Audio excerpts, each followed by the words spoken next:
If you were expecting to meet the press, that probably means you forgot to change your clocks. Remember, spring forward. I'm Charlie Sykes, and Sunday Insight starts right now.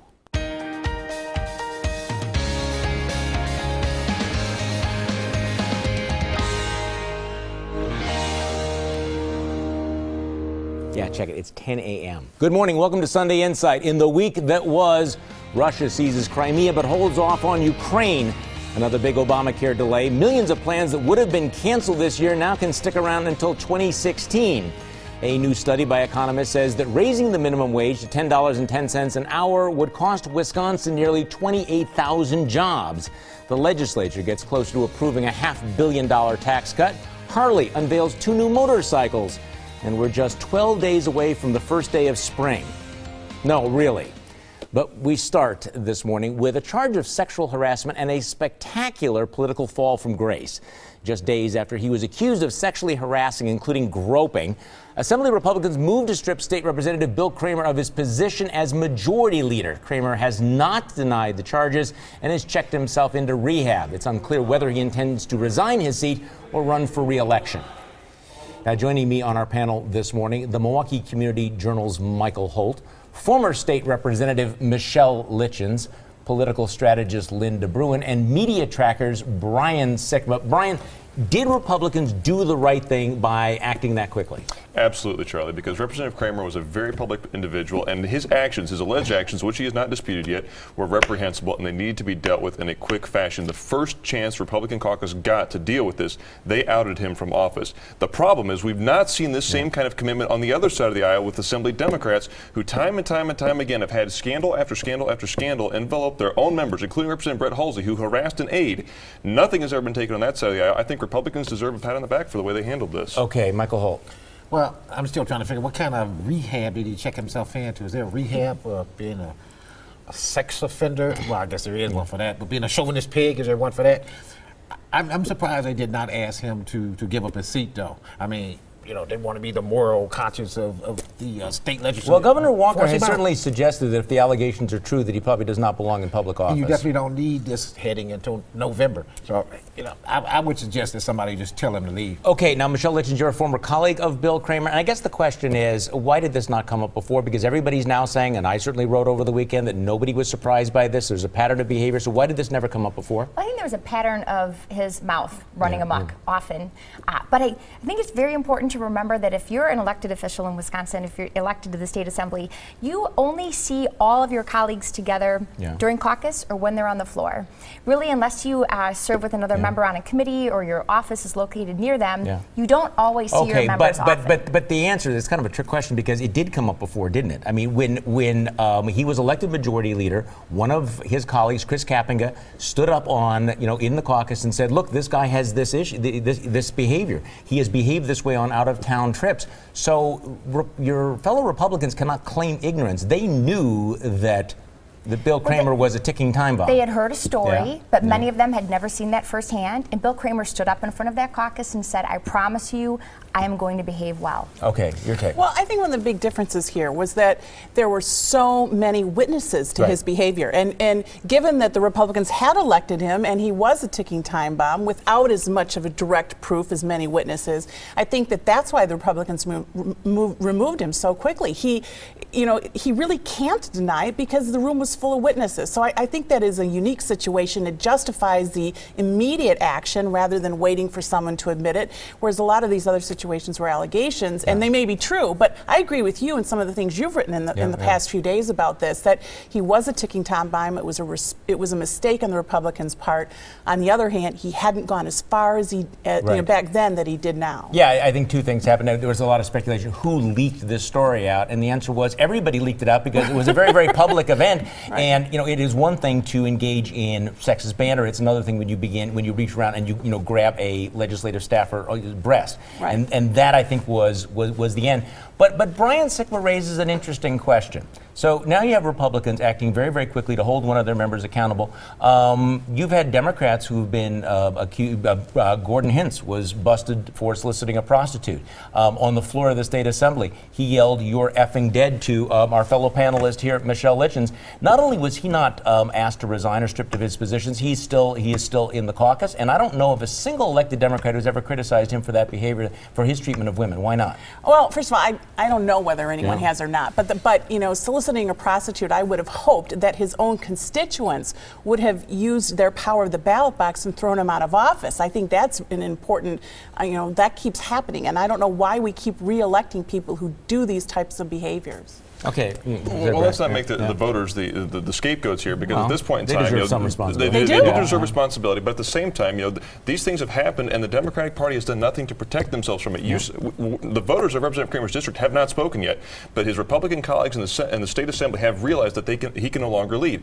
Why has the same thing not happened to Representative Brett Halsey? He's not in a position of leadership, but yet he is still allowed to caucus with the Democrats. He still worked with Representative Peter Barker on these things. Representative Barker didn't come out and condemn Representative Halsey whenever a female staffer complained of harassment by her employer. Instead, they moved the staffer to another part of the building, and they did nothing to publicly sanction the Democratic lawmaker. That is a grave hypocrisy. Okay, since you're sitting right here, so this occurred during the debate over Act 10. You had a Democratic representative on the floor of the assembly in front of a lot of witnesses who yelled this obscenity at you. Did you feel threatened at the time? What was your reaction at the time? Yeah, wow. Yeah. I expected, and I did call Peter Barker and ask him to ask Gordon Hintz to apologize publicly for that action, and they didn't do anything about it. They did not do anything about it. So again, a double standard. Okay, so what has your glass half full and what has your glass half empty this week? Let's go around the table. Mikel Holt, you're first. My glass is half empty because the State Department of Transportation has decided to deal with a shortage of road salt by mandating less salt be used on Wisconsin's slippery highways. My glass is half full because we don't have to deal with this mess too much longer.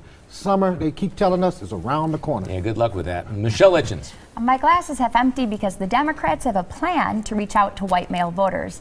It's half full because voters who want Americans to work for a living and oppose government dependency left the Democrat Party for a reason. They're not buying what you're selling. Lynne Bruin. Well, my glass is half empty because the Florida man says that hanging a noose and flying a KKK flag in his front yard is free speech and is patriotic duty.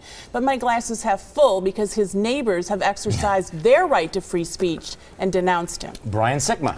Well, my glass is half full because the Wisconsin AFL-CIO has been called out for failing to report its political spending in a special election last year. My glass is half empty because I have little confidence that the Wisconsin Government Accountability Board will actually conduct a thorough investigation of the labor union. Well, my glass is half empty because President Obama last week misspelled the word respect. He actually left out the E, despite, you know, the fact that there's a song. My glass is half full because at least he didn't misspell potato like Dan Quayle, because that would have been a big deal, right? Next on Sunday Insight, the television ad war begins. We'll pick apart the campaign spots for Mary Burke and Governor Scott Walker.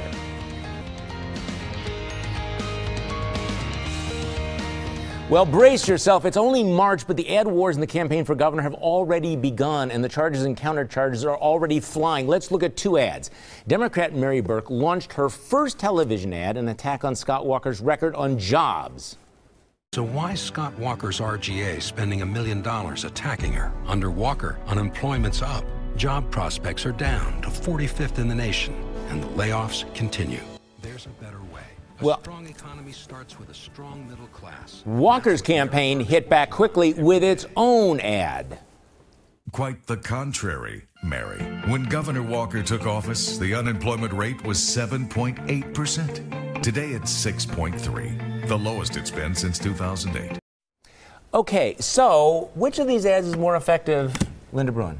You know, I think if we're going to have another campaign season, which I think we're going to, where it's back and forth and back and forth, I think eventually none of them are going to be very effective, because I think both sides are going to be cherry-picking statistics and twisting them to their own satisfaction. And I think Journal Sentinel is going to have a great time doing their political fact and rating all of these ads as pants on fire. Yeah, okay, they've already rated Mary Burke's ad and they'll do Walker's too. Well, of course they will. But you know what really struck me? This is her first ad out of the box, and the whole statement. I mean, there's a lot of ways you can go after Scott Walker on jobs. She chose to say that unemployment is up. They just have look at the numbers here. So it was not only just a lie, it was a dumb lie. And I guess that's the question. Why would you basically serve up a softball like that, Brian Sikma? I think this is a sign of desperation on the part of the Burke campaign. This is a statewide campaign for governor. They're trying to respond to the Republican Governors Association ad that came out talking about Mary Burke's record. I think the RGA ad had some flaws in it. It was factually accurate, but didn't have the right message for Wisconsin. So Mary Burke puts out an ad that is the worst ad to release as your first TV ad. Instead of introducing herself to Wisconsin, she now comes back and responds to the RGA narrative. Mary Burke's campaign right now is responding to Governor Scott Walker. That is a bad sign right now for their campaign if they let the governor define this election. But you know, Mary Burke's ads were response to the Republican governor's ads, which PolitiFact also said was pants on fire. So we're going back and forth and back and forth.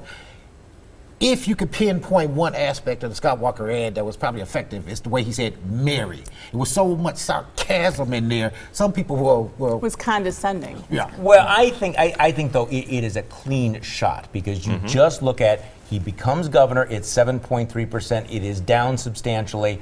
You know, how do you argue that unemployment is up? Now, Michelle Litjens, the other thing is it is March. What does it tell you about this campaign that we are now having television ads in March for a November election? Well, I think we know that someone needs to tell everyone who Mary Burke is because she hasn't been telling anybody who she is yet. So the Walker campaign and his supporters are trying to get out there first to inform everyone who she is. But it also says that there is going to be a lot of money spent in the state of Wisconsin this election cycle on the governor's race. I mean, normally, unless you have a ton of money, to start the ad money burn this early would be kind of risky. This is going to be a very expensive campaign. It's going to be a very, very negative campaign. I just think the stumble here, especially because nobody knows who Mary Burke is, that you introduce yourself to the voters this particular way. You only have one chance to make a first impression. Okay, you may not want to hear it, but we're going to tell you anyway. Let's hand out some unsolicited advice. Mikel Holt, you're first. To state lawmakers who want to overstep the authority of professional educators and impose their partisan fingerprints on the Common Core standards. Your history is as much to speak of. Maybe you should back up, Jack. Michelle Litjens. Chris Christie, you fell from grace with many Americans because of your chumming around with President Obama. Now that you've atoned for your sinful ways at CPAC, keep blasting him like you did, and you might become an American favorite again. Linda Bruin. Well, my advice is to Bill Kramer, Anthony Weiner, and all the other politicians who've groped a woman or been caught with their pants down and only then went into therapy. Guys, you should have gone to therapy before you ruined your careers. Brian Sikma. Well, to the Republican National Committee, go ahead. Hold your 2016 convention in Las Vegas if you want, but only if you want to give Democratic opposition researchers a field day as they sneak cameras and track delegates and dignitaries. Well, if you're a politician who solicits prostitutes like Gordon Hintz, or terrifies female staffers like Brett Halsey, or threatens to slap around women like Fred Clark, or has arrest warrants out for you like Christine Sinicki, you'd better be a Democrat. Otherwise, the media will crucify you. Next on Sunday Insight, what time is it?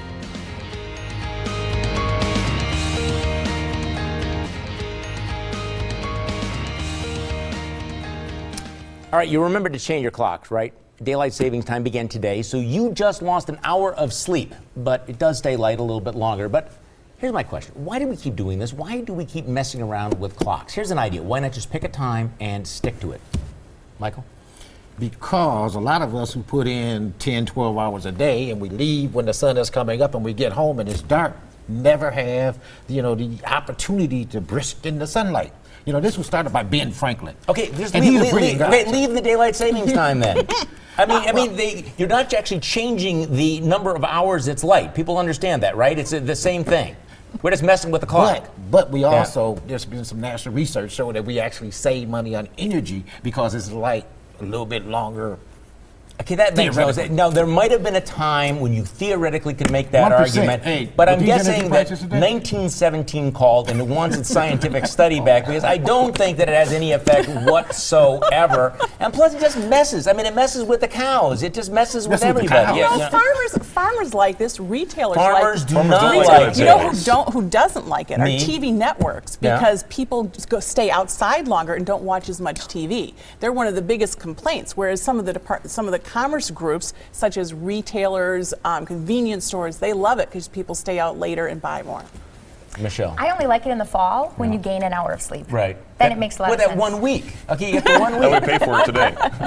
But then, you know, everybody's going to be walking around like zombies next week because you lost an hour of sleep, and it's a little bit of hubris, isn't it? I mean, it's this attempt to control and regulate everything. Let's just mess with the clock. By the way, I really like daylight savings time. I like the fact that it's light later. Don't get me wrong. I just stay there. Just stick with it.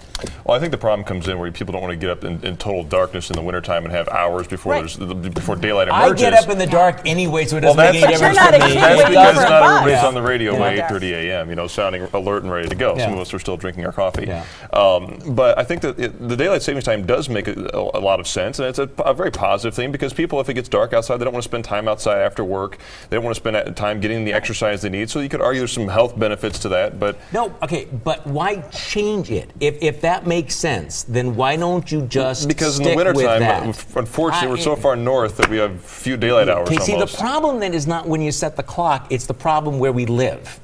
You know, Then we should all just migrate south. It's a What problem. is I so will do that. terrible Yeah. about changing a clock an hour? I mean, we all know how to do it. You take the cell phone little does it knob, you automatically. turn it. The cell phones and the computers do it automatically, and so does the TV. in So my you know, case- it's not that hard. And in my case, the time on my watch will be right next week. Oh, you want to? Well, that's the other thing. Yeah. Well, so what time do you get up for work? I mean, You know, but it's great in the wintertime for kids because they go out on the to their bus stops, Yeah. et cetera, and they have more light instead of darkness. So I think there are some reasons to still do it in 2014. It's different than in 1912, but I still think Well, there's you see, reasons to do it. the whole thing about, you know, the kids waiting for the bus and everything, I do understand that argument, except that, you know, we have all of this whining and moaning about how it's too early, we can't have teenagers get up because their body clocks or whatever. You know, isn't that part of, I don't know, growing up and training you for the real world, that you need to accommodate your body clock to what is required of you, rather than like, oh, making these kids get up. Well, it's different between when you're 17 and when you're 8. Because 8-year-olds at bus stops in the dark, I don't like. Okay, is what they said this week the same as what you heard? Let's go around the table, Mikel Holt. Well, discussing the possibility of the county board running the transit system, Supervisor Mark Markowski said it will be easier to find a cure for cancer. What I heard was a refreshing admission, vividly supported by history. Michelle Litjens. We heard President Obama tell Mitt Romney during the 2012 election that the 80s want their foreign policy back. This week, I heard a little egg hitting Obama's face and a whole lot of people saying Mitt Romney was right about Russia after all. Linda Bruin. When Donald Trump said Marco Rubio should not support immigration reform because all 11 million illegal immigrants would vote for Democrats, what I heard was the real reason why most Republicans will never support immigration reform. Brian Sikma. Democratic state senators this week said they couldn't support Governor Scott Walker's tax cuts because they are a giveaway to the wealthy. Well, what I heard were Democrats saying they don't want to help Wisconsin's working class if it means agreeing with Governor Scott Walker. Well, the president said you could keep your substandard insurance policies for another 2 years. What I heard, well, actually implementing my signature health plan would be a political disaster, so I'm just going to rewrite it again. Next on Sunday Insight, our panel picks the winners and losers of the week. But first, here's your morning news update. It's time for our panel to pick the winners and losers of the week. Mikel Holt, you're first. The winner, President Barack Obama's $3.9 trillion budget, includes funding to rebuild infrastructure, increase the earned tax credit, and to a small degree, addresses income inequities. All worthy goals. The loser, President Barack Obama, who again excluded from his budget funding for the D.C. Scholarship Program. The highly regarded and successful program empowers poor D.C. parents to have some of the same educational options that the president and Congress have historically taken for granted. Michelle Litjens. Since President Obama would rather apologize for our country than defend it, the obvious winner this week is Russia. Without the United States as the world's top cop, Russia is free to take whatever she so desires. The Ninth Circuit Court rules it's okay for a California school to ban kids from wearing American flag t-shirts on Cinco de Mayo. The court must believe political correctness trumps the American blood that was shed for that flag. loser isn't a strong enough word. Linda Bruin. My loser is the military's 60% increase in sexual assault complaints and the high number of commanders ignoring those complaints and punishing soldier victims. My winner is 12-year-old Louis Corbett from New Zealand, who wanted to watch the Boston Celtics play a game before he goes blind in a few weeks. Thanks to speedy donations from all over the globe, on Wednesday, Louis sat next to the Celtics while the crowd gave him the loudest standing ovation of the night. Brian Sikma. Russian President Vladimir Putin seized the Crimean region of the Ukraine without much opposition from either the Ukraine or the West. Sure, Western political figures denounced it, but nobody has taken serious action to oppose it. For that, Putin is my winner of the week. Conversely, my losers of the week are President Barack Obama and Secretary of State John Kerry. After red lines were drawn and then erased with Syria and compromise was struck with Iran, Putin has nothing to fear from their speak loudly but carry a small stick foreign policy. Well, my winner, Dr. Charles Krauthammer, is arguably the preeminent conservative pundit in the country. He was in Milwaukee last Thursday night to speak to an enthusiastic overflow crowd at the Milwaukee Public Museum. Charles Krauthammer was funny, insightful, eloquent, and an all-around class act. My loser, Mary Burke, her first ad out of the box was a Pants on Fire Live. Way to make a first impression, Mary. Thanks for joining us and joining my radio show Monday morning. It's on News Radio 620 WTMJ from 8:30 until noon. Have a great week.